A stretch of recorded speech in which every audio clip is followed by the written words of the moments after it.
Hello, I'm Dr. Jeff Kritzer from the University of Nebraska-Kearney, and welcome to Parenting Gifted Children. Well, I'm really excited about teaching this course, and what I want to start off with a little bit of a context.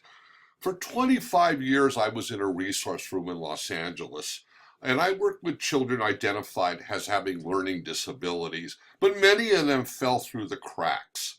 And some of these children were very bright children.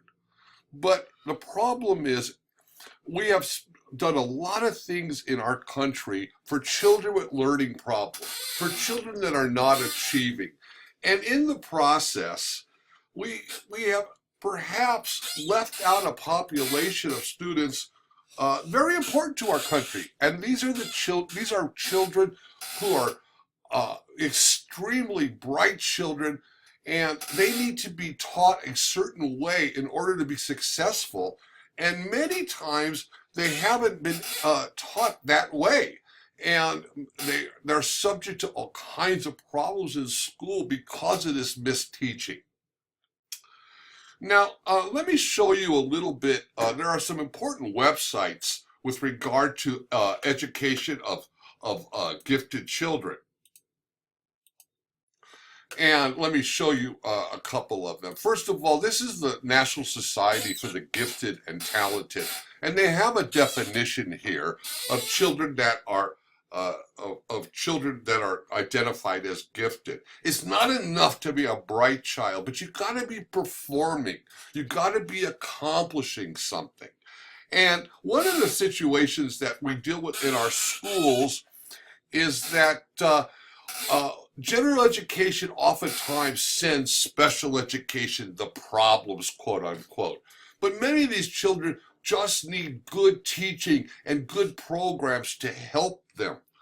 And part of the problem of getting identified as having a learning disability is you need to be functioning low academically. If you have an IQ of 120 or 130 and you're not performing up to par, chances are you don't qualify because you have no discrepancy between what the government says is a level you need to be at and where you are.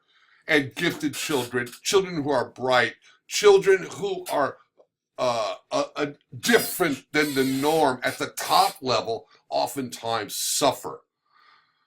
Another important website that I'd like to show you is a comparison of gifted education by state.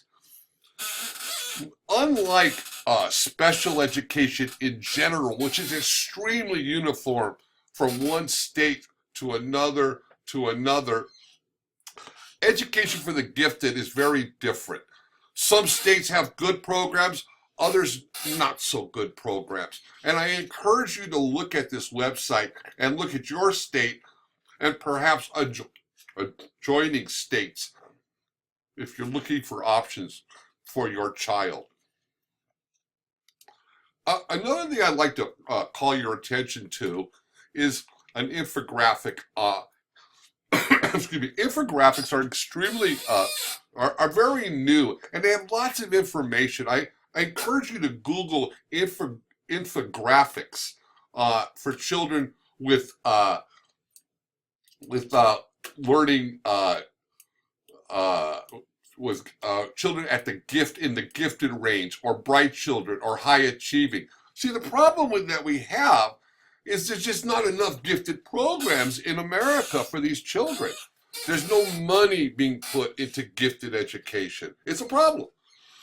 We do very well with children at the low end, but, and there are some very good schools that you might be interested in. They're what they call exam schools, and where kids are doing well. But as you can see, these exam schools are not all over the country.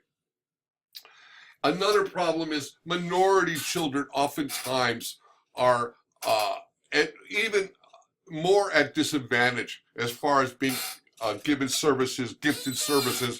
Oftentimes they're in classrooms below grade level.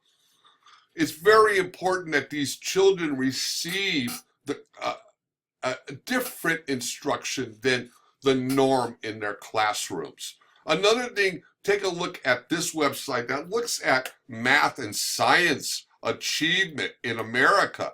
And we're, again, while we're really good in dealing with children who are low in the on the totem pole academically, we are failing our higher students. And other countries are doing very well, as you can see, like look at China, are doing very well with their top students, but their mission is different. They're not doing very well with children with disabilities. And as far as disabilities are concerned, it's very difficult for kids, like I say, to get identified as what we call double exceptional, having a learning disability and also being gifted. Many states don't recognize double exceptionalities. So this is the context that we deal with as far as education of the gifted in America is concerned. I'm Dr. Kritzer. I'll be back with you again for Unit 1, Part 2.